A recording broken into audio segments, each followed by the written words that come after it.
Top Lines bersama saya Ayu Pratiwi. Pemirsa, Gubernur Lembaga Ketahanan Nasional Lemhanas Aceh Hasan Sadili memberikan pembekalan kepada peserta retret Kepala Daerah Gelombang Kedua saat menjadi narasumber di kampus IPDN Jatinangor, Sumedang, Jawa Barat.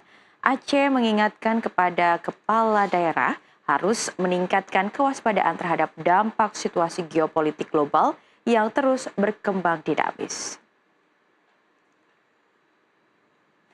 Menurut Aceh, sejumlah isu global seperti tarif impor di era Presiden Trump hingga konflik terkini antara Iran dan Israel berdampak langsung pada stabilitas pasar internasional dan ketahanan nasional.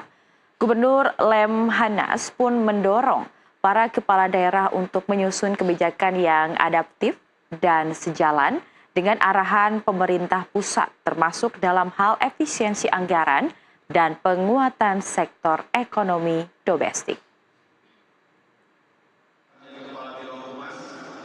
Tentang situasi geopolitik global dan dampaknya terhadap ketahanan nasional dan pengaruhnya terhadap daerah. Ini penting disampaikan kepada para kepala daerah yang melakukan retret gelombang kedua, karena kita tahu bahwa tidak ada kebijakan, termasuk kebijakan daerah yang tidak terdampak dari situasi geopolitik global saat ini.